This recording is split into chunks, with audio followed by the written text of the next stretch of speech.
So we're in a weld inside, outside. Always on the weld next to it is the weakest point. In a previous episode, the team, well actually Sean, discovered a welding repair that had been made on the front axle. They've actually welded the lower shock, the lower shock mount here. So this shock mount right from the bottom has got a weld all the way up here, all the way across, and it's obviously fractured this section off, and not really a great weld either. Probably caused by worn rubbers that resulted in metal-on-metal contact on the axle casing. Yeah, that's good. Yeah. Take a piece of flat bar. But it is repairable. We've taken the axle off to have a close look at the welding that has been done on it. Paul, can you explain what we have done?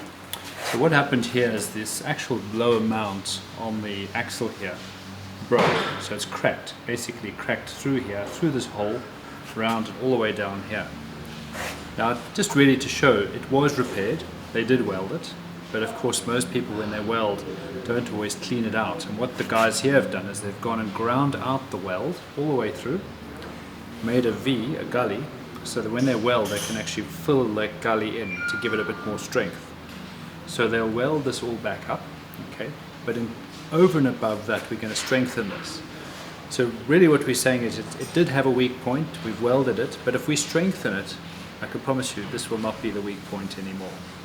If we look at this side, the ball on that side is much cleaner. We're going to clean this up some more. So we've actually got this sphere where the dust seals in that rub, which really shows that this is in really good condition. The rest of the axle is perfect. So why waste this axle when we can actually make a repair here?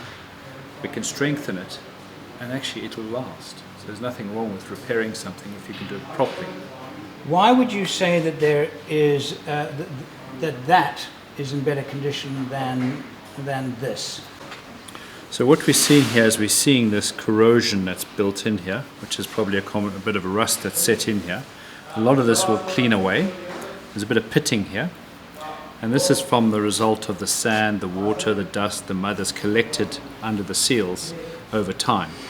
People don't change these bearings often enough, and they don't clean this out and change these seals. These seals wear with time. So if you've done a big trip, strip down the whole knuckle, check your bearings, they're often knocked out, put new bearings in, clean this up, and you'll prolong the life of your front axle.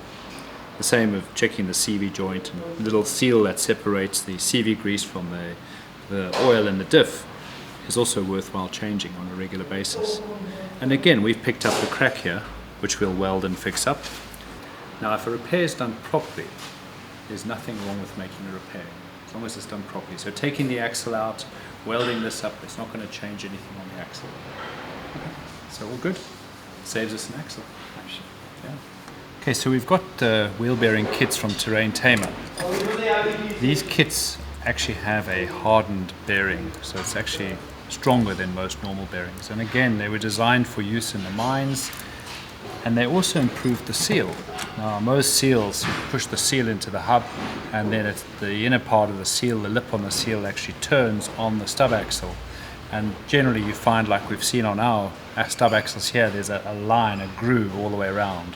The dust and dirt has crept into that lip, formed a bit of grinding paste, and over time it just eats away the stub axle.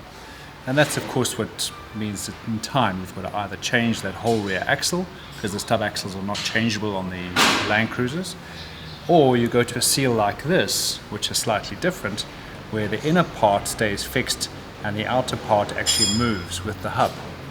So what's quite nice about that is that this no longer becomes critical. It's got a nice flat surface which grips across that whole area where the normal lip would sit, and then this part going into the hub, and then the seal turns within the seal. So it gives an even better seal to keeping the water and dust out of the grease. So really, really good situation. I like that. I like the fact that you get all the gaskets, which is great. And of course, with the heavy duty wheel bearings, it's going to be really nice to fit these. What we will do is we'll do a test fit of both the bearings to see that they're not loose on the stub axle. If you push the bearing on and this inner race is too loose, you can basically take it and move it. we're not going to fit it. Then that's going to come to a point when you change the rear axle. But if it pushes on and it's nice and still nice and firm, you can always put a bit of bearing lock in here, like a sealant that glues it on. Push that on with the bearings, and then the bearings will stay in a good position without the inside part of the bearing turning. So then we'll have a good solution, and of course managing the bearings and looking after them is about maintenance. So pulling the bearings apart depending on where you drive, how long you drive for. Are you going through a lot of water crossings? That determines how often you check the bearings. So to pull a bearing apart, check it, re-grease it, pop on a new seal. That's just maintenance. Okay, so here's our stub axle. Generally what happens is the bearings, when they come a little bit loose and they're not tensioned properly. So when you come to test a wheel bearing, normally you take the top and bottom of the wheel and you try and rock it backwards and forwards to see if there's any play on the bearings. And what you're trying to do is see whether these bearings have been adjusted tight enough so there's absolutely no play. Now on the rear, with a long axle shaft, it's quite difficult to actually pick that up. You can sometimes take the wheel and try and pull it backwards and forwards and see if there's any play. And what often I find happens is the bearings have a little bit of play on them. This inner race of the bearing then starts rubbing against the shoulder here. And often we find that it eats away the shoulder here. So it actually makes the whole thing worse because the inside race of the bearing is loose, it's turning on the stub axle, it's eating away the shaft, and of course then eventually it gets to a point where you can't do anything about that. You've got a very sharp edge there, it's eaten into it, and you end up having to swap out the axle. So with a new type of seal that Terrain Tamer do, the actual inner part of the seal will sit on that surface there, and that doesn't turn. The actual seal turns within the seal. So that means that that's not critical anymore. What we're going to do is just push the bearings on to see. This bearing's got quite a nice tight fit. I'm not going to press it on all the way. Okay, so that I'm happy with this bearing. It's actually, although the old bearing was loose, this one actually is going to go on very nicely, and actually, yeah, she's okay. So I'm happy with that. We'll put a bit of bearing lock in there, and we'll do the same with this one. And again, it's not loose. I'm happy enough that both these bearings with a bit of bearing lock I think will be good enough to run without us having to change this axle.